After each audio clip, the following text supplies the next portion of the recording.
Why do you write? What compels you to create fantastic worlds and tell these crazy stories and create these wonderful characters? Look, storytelling is a human experience, and if you don't believe me, you know who does? The Department of Defense. I've seen the papers. In 2011, the Department of Defense ran an entire initiative to understand the science behind storytelling and what effect that it had on people, because stories have a way of sticking with people, you know? It has a way of sticking to them for better or for worse. The study looked at the effect that stories had on people. They monitored the heart rate, the body temperature, interviews, hours, days, weeks, and months later to determine how stories can help you retain information. It's in your head, maybe most importantly. The Department of Defense, they studied how stories can change your worldview and influence the way that you think. All of this to say that stories have power. What was that? I have to go. Don't tell anyone. A portion of this video is sponsored by Pro Writing Aid.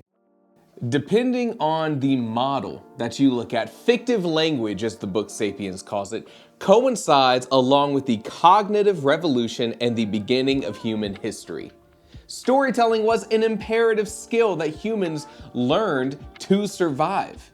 And it makes sense because stories tap into that base quality of humans that no other animal has: empathy. The ability to put yourself in a situation and emotionally connect. That is what stories do.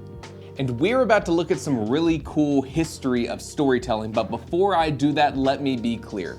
The first and foremost reason that people write stories now is that it's fun.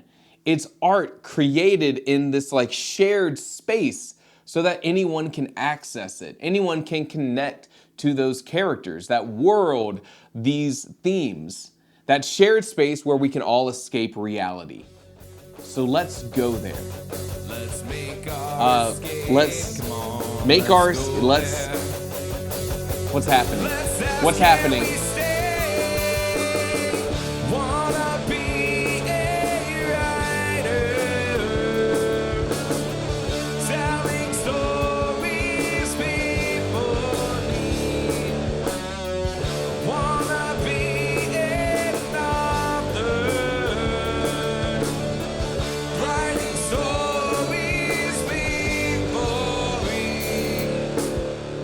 That was wild. The earliest stories were likely those of the practical. I found this food, and now we need to go gather it. First, walk this way until you pass the rocks, and then go this other way until you leave the trees. But be careful though, because I saw a dangerous snake on the path, and a bite from that snake is certain death. These stories became more important as these events became more important. Stories of the hunt evolved from telling a story about a challenging experience to telling a story that honored the dead. A loved one died, but we want to tell everyone how their actions saved our lives. They may no longer be with us, but their legacy lives on. Their story persists. Stories then became useful, reciting a series of steps needed to farm the land, or plant a seed, or domesticate an animal. Stories then became holy and reverent, explorations into how the world was created and asking, what is our purpose on this earth? And then stories became a pastime, a way to relax, a way to remember, a way to experience things that you never could have otherwise. And the earliest fictional stories blurred the lines between all of these purposes. The Epic of Gilgamesh is a story that weaves itself through the heavens and the underworld and the realities of death. A story that was holy and reverent and entertaining and useful. It celebrated courage and intelligence and ambition, a story that honored the gods and the kings, but also the mysteries of the world around us. And even now, 5,000 years later, we still do this. We still feel the need to tell stories. The landscape has changed since then, but now we live in a world where stories surround us. The printing press was invented around 1450 with an immediate run of religious and philosophical texts. And yet, it wouldn't take long for fiction to start becoming popular. Le Morte d'Arthur, The Legends of King Arthur, The Life of King Arthur, would go into print in 1480 as one of the first books to be printed in England and is still in print today. That's crazy. Stories influence us even in ways that we don't even normally consider. Of course, we love books and movies and TV and video games. And of course, we love manga and anime and comic books and graphic novels. Of course, we love these narrative journeys that take us away from reality, but storytelling also impacts our life in more practical ways. In business and sales, presenting your key points in the format of a story, or even including the customer and the development of that story, has proven results.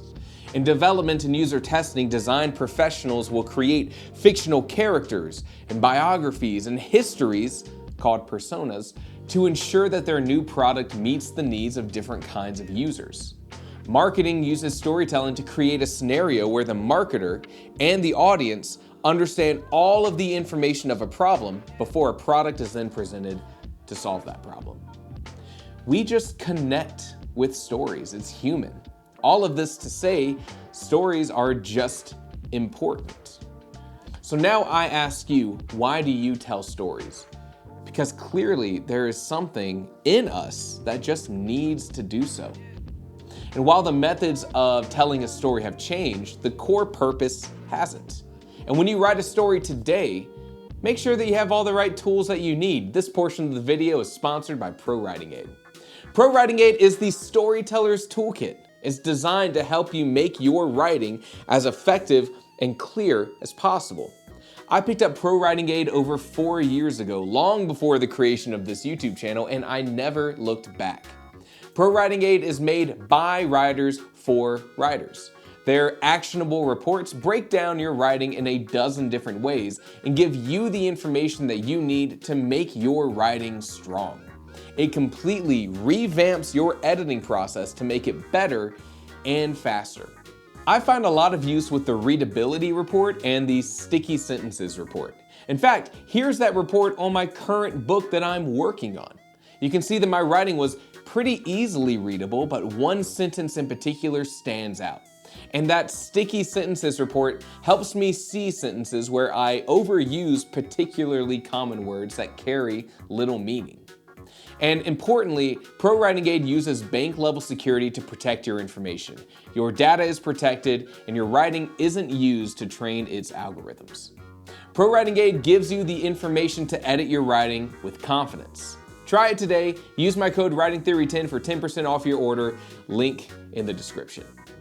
I like to say, writing is a calling, and you answered. Shout out to Abbott Elementary, if you know, you know.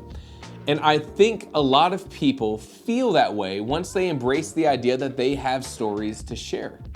Why do we create worlds and characters and plots and insane narrative twists? It's because creating stories is an expression of ourselves, our understanding of the world around us, and a way to invite people into this very personal expression of your mind.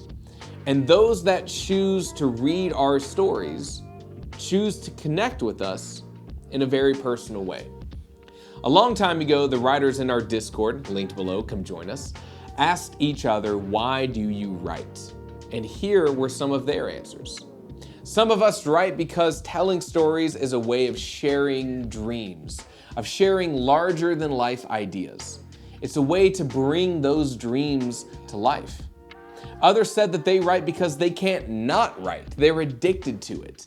They love the things that they create so much that they want others to experience it. Others say that writing is a great way to process events and information in a way that may be a lot harder to do without writing it. I once heard Brandon Sanderson say something, and I can't find the exact video anymore, so I'll paraphrase it, and it really struck a chord with me. I could go and play video games. I'd love to be able to sit down and just play for 8 hours like I used to be able to do. But if I do that, then it means that I can't work on something that I want to create. And if I don't create that thing, it'll never exist. And for me, this was a perfect way to phrase it. When you create something, art or music or anything, It is instilled with your own creative interpretation, your own touches, and your own personality. The book that you write could never be written by someone else. If you don't create it, no one else ever will, and it will just simply never exist. And that's kind of how I feel with Starlight Farm's Kennel for Talking Dogs. This is a fun book. There are so many things that I love about the story, but far above anything else is the fact that it's filled with dialogue and description and drama that's just an extension of me. And that's what it'll be like with your story. It is a part of you that you release to the world and invite people to join. Just like stories helped humans connect in early history, they help people connect today. It is an honor to write a story and share it with someone in that way. If you like breaking down writing like this, subscribe to the channel, like the video, and come join over 400 other writers like you in the Discord to share resources, get feedback, discuss story, and more. And as always, thank you for watching.